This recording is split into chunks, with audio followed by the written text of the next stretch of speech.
इस संसार में दो प्रकार के लोग हैं। एक वो जो उस खोज में लगे हैं जो उन्हें प्रिय है, प्रीतिकर है,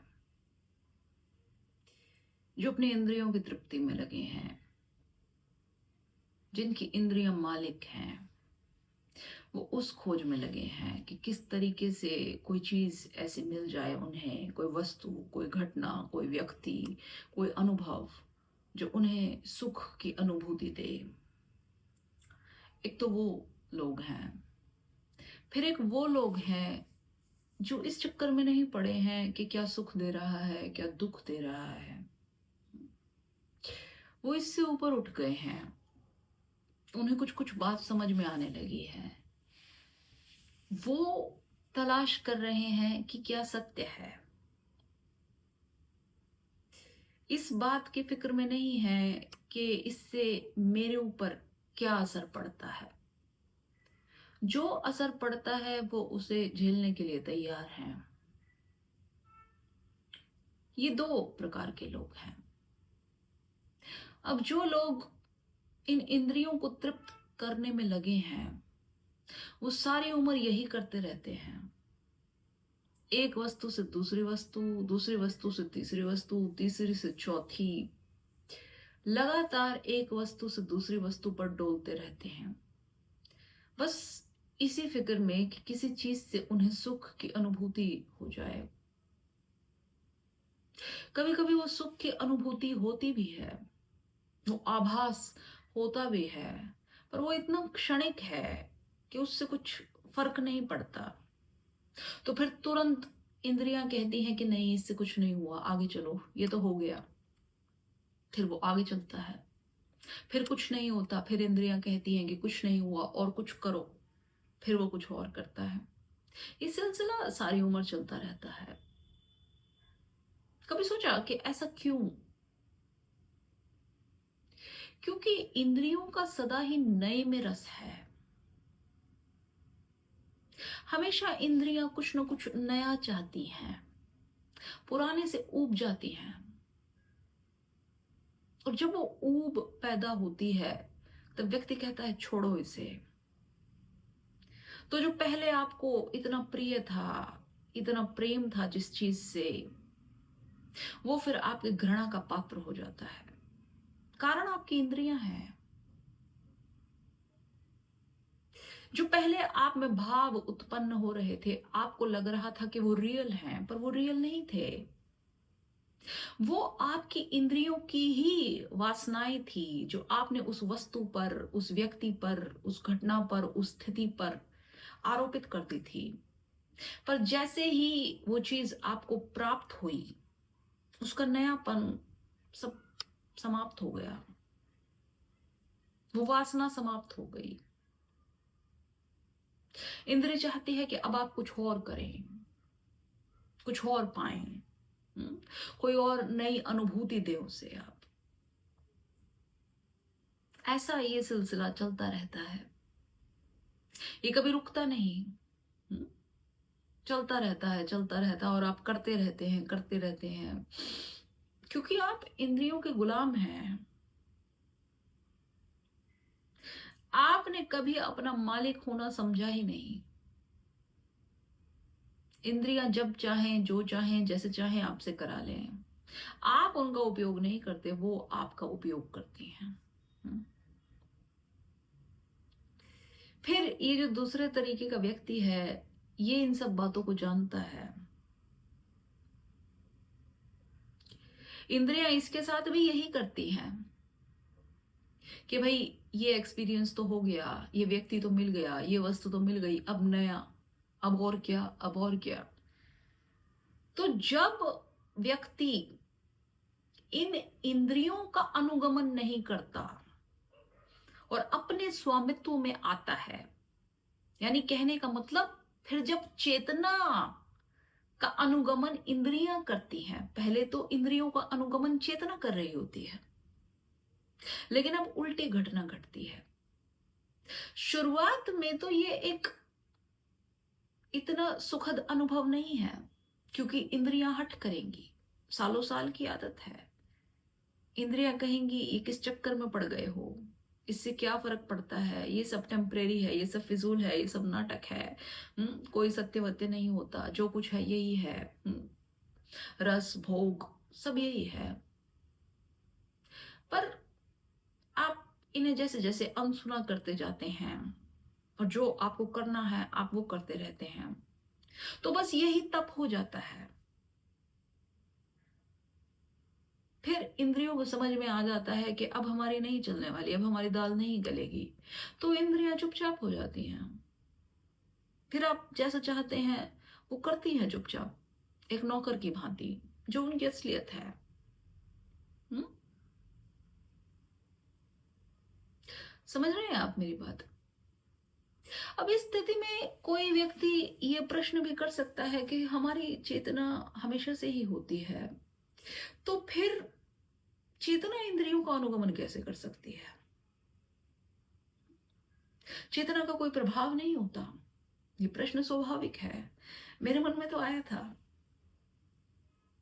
तो चेतना का प्रभाव तो तब होगा ना जब व्यक्ति को चेतना का पता होगा कि चेतना भीतर है भी।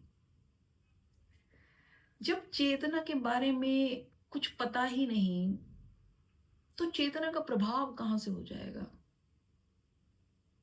सारी बात तो होश की है। जिस चीज के प्रति आपको होश होता है वही सजग होगी ना।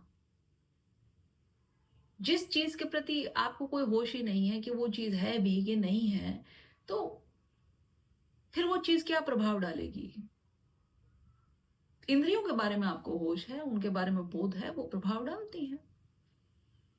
लेकिन जिस दिन फिर आपको चेतना के बारे में बोध हो जाता है, इंद्रियों का बोध कम हो जाता है, समाप्त हो जाता है, वो केवल उपयोगी हो जाती है। ऐसे ही कहूं तो आपके अनुसार काम करने लग जाती हैं, चेतना का अनुगमन करने लग जाती हैं। सारी बात बोध की है। आप जिस रास्ते पर जाएंगे उस पर जो मंजिल आएगी वहीं तो पहुंचेंगे ना, कहीं और थोड़ी पहुंच जाएंगे। तो ठीक ऐसे ही जब आप चेतना के मार्ग पर चलने लगेंगे, तब चेतना सजग होगी, चेतना ऊपर उठेगी, बलवान होगी। हम्म? आप देखिए ना, व्यक्ति जीवन में कितने दुख पाता है, कितनी निराशा पाता है। कारण सिर्फ इतना ही होता है कि हम चीजों को वैसे नहीं देखते जैसी वो चीजें अपने असल स्वभाव में हैं, बल्कि हम चीजों को वैसे देखते हैं जैसा हम उन्हें देखना चाहते हैं, या हम सोचते हैं कि उन चीजों को वैसा होना चाहिए। समझ रहे हैं आप मेरी बात? उनकी असलियत को हम इग्नोर कर देते हैं, जो हमारे सामने खड़ी हैं। हम्म? बिल्कुल सामने खड़ी हैं, लेकिन हम उनके ऊपर अपनी कल्पनाएं, अपनी वासनाएं, अपने भ्रम, इच्छाएं, ये सब आरोपित कर देते हैं। और फिर एक प्रारूप रेडी हो जाता है हमारे सामने, और हमारे मन पर भ्रम की एक पट्टी पड़ जाती है, एक मोह की पट्टी पड़ जाती है, और हम कहते हैं भाई ये परफेक्ट है। मुझे तो यही चाहिए, बस इसके बिना काम नहीं चल सकता। हम्म? लेकिन फिर क्या होता है जब उस वस्तु को, व्यक्ति को आप प्राप्त कर लेते हैं? हम्म? फिर क्या होता है? फिर वो जो असल में है वो दिखाई देता है, आपकी भ्रम की पट्टी टूट जाती है। पट्टी तो आपने ही लपेटी थी ना। आप ही एक रोजी लेंस से चीजों को देख रहे थे, वो लेंस फूट जाता है और आपके सामने एक असलियत सामने खड़ी हो जाती है कि कुछ नहीं हुआ। फिर आपको ऐसा लगता है कि मेरे साथ तो धोखा हो गया। पर किसी के साथ कभी कोई धोखा नहीं होता। व्यक्ति खुद ही गलत आशा बांधता है और उसे निराशा मिलती है। उसमें खुद ही सामर्थ्य नहीं है कि वो चीजों की असलियत को, उसके पूर्ण स्वरूप को समझ सके, देख सके, उसकी समग्रता में देख सके। अगर वो देख ले तो कभी कोई दुख हो नहीं सकता। जब आशा ही ना हो तो निराशा कैसी?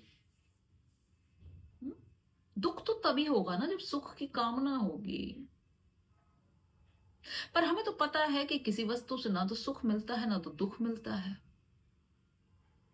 तो फिर कोई चीज आपको कैसे डगमगा सकती है? आप चीजों को ऐसे देखें ही ना। आप एक बात को गांठ मार ले कि हर चीज परिवर्तनशील है, लेकिन बड़ी कमाल की बात है जब हम किसी व्यक्ति के प्रेम में पड़ते हैं, किसी भी वस्तु के प्रेम में पड़ते हैं, कुछ भी, जो भी चीज हमें चाहिए, जो भी हमारे आकर्षण का केंद्र है, हम सोचते हैं कि ये चीज बिल्कुल स्थायी है, ये ऐसी ही रहेगी सदा। हम्म? इसमें कभी कोई बदलाव नहीं आएगा। आप देखिए ना, आप किसी के रूप पर मोहित हो जाते हैं, किसी की आवाज पर मोहित हो जाते हैं, किसी के ज्ञान पर मोहित हो जाते हैं, किसी के धन पर मोहित हो जाते हैं, किसी के व्यवहार पर मोहित हो जाते हैं। कई कई कारण हैं आपके मोहित होने के। पर जैसे जैसे समय बीतता है, ये सारी चीजें क्षीण होने लग जाती हैं, बदलने लग जाती हैं, है ना? एक सी नहीं रहती। वो व्यक्ति अब उतना रूपवान नहीं रहा, उसकी आवाज वैसी नहीं रही, उसमें कर्कश आ गई, उसके पास उतना धन नहीं रहा। हम्म? कुछ भी, उसके व्यवहार में परिवर्तन हो गया, अब वो कलहशील है, वगैरह वगैरह, कुछ भी, है ना? ऐसी ऐसी चीजें होती हैं। या अगर ऐसा ना हो तो फिर हो सकता है कोई और व्यक्ति आपको दिखे जो उससे ज्यादा आकर्षित है, जिसकी आवाज उससे ज्यादा मीठी है, जिसके पास उससे ज्यादा धन है ना?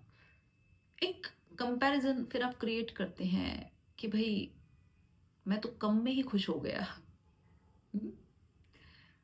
या जैसे मैंने कहा पहले, उसमें परिवर्तन आ जाए, कुछ भी, आपकी पसंद बदल जाए, आपको कुछ और पसंद आने लग जाए, तो सब चीजें एक गति में चल रही हैं, एक परिवर्तन में चल रही हैं, फ्लो में चल रही हैं, कुछ भी स्टेबल नहीं है। पर जब आप का पहला आकर्षण बनता है किसी वस्तु के ऊपर, तो आप बस सोचते हैं कि ये ऐसी ही रहेगी, टस से मस ना होगी, ज्यों की त्यों।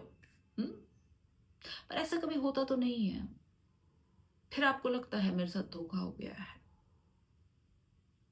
या मेरी किस्मत खराब है। पर आप गलत चीज को पकड़ रहे हैं। आप उन चीजों को पकड़ रहे हैं जो कभी पकड़ी जा ही नहीं सकती, वो हमेशा बदलेंगी ही। और जो नहीं बदल सकता, जो सत्य है, जो शिव है, जो परम है, वो अस्तित्व, वो साक्षी, वो दृष्टा, उसकी आपको कोई खबर नहीं है, उसकी आप कोई खबर लेना भी नहीं चाहते। हम्म?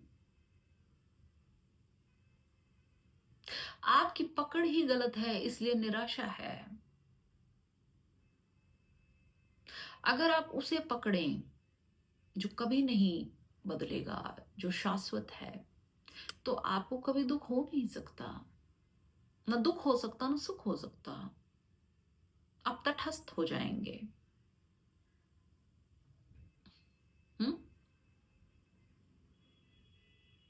जब व्यक्ति चीजों को उसकी समग्रता में देख लेता है, समग्रता से मतलब सभी कालों को हटा के देख लेता है, भूत भविष्य वर्तमान, इनको हटा के इनकी पूर्णता में जब चीजों को देख लेता है, और फिर पाता है कि इसमें क्या स्थिर बिंदु है। समझ रहे हो? जिसमें समय बीच में नहीं आता, वो बिंदु, जब उस बिंदु को व्यक्ति पकड़ता है, तब उसे समझ में आता है कि सत्य क्या है। अन्यथा नहीं, अन्यथा नहीं।